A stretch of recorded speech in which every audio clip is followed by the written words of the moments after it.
Dans ce cas numéro 3, nous sommes toujours dans le même cas d'exercice, démontrer si le quadrilatère ABCD est un parallélogramme. Donc on nous a donné un quadrilatère ABCD avec quelques spécificités sur la figure. Donc on a toujours bien en tête notre schéma et des 5 définitions réciproques qui peuvent éventuellement nous permettre de dire que ce quadrilatère finalement c'est un parallélogramme. Donc on va regarder notre figure et utiliser les informations. Qu'est-ce qu'on s'aperçoit?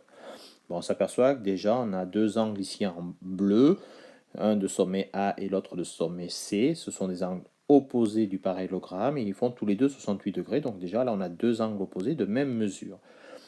Et on s'aperçoit que les deux autres angles, les angles rouges, l'un de sommet D, l'autre de sommet B, sont aussi les deux autres angles opposés du parallélogramme et eux aussi ont une mesure similaire, égale.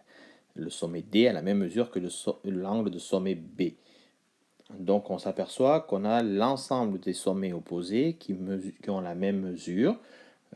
Donc du coup, ça nous rappelle une définition. Si un quadrilatère a ses angles opposés de même mesure, alors c'est un parallélogramme.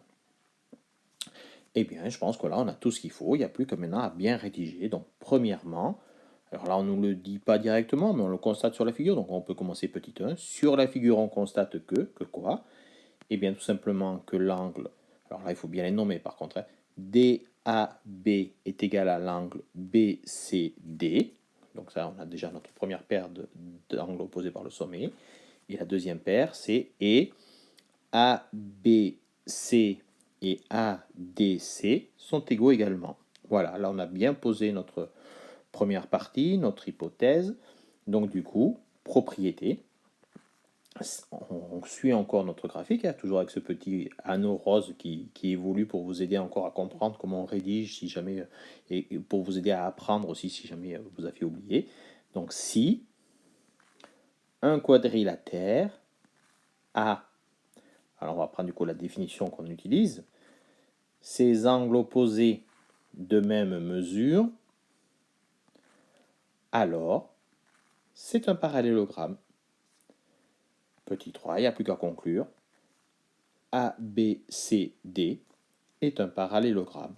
Voilà, avec notre cas, on vient de voir que là, cette fois-ci, on a pu conclure que c'est bien un parallélogramme et on a utilisé la cinquième réciproque, c'est-à-dire celle qui dit si un quadrilatère a ses angles opposés de même mesure, alors c'est un parallélogramme. Voilà, c'est pas plus compliqué que ça, je vois que ça commence à rentrer. L'exemple du cas numéro 3 est terminé.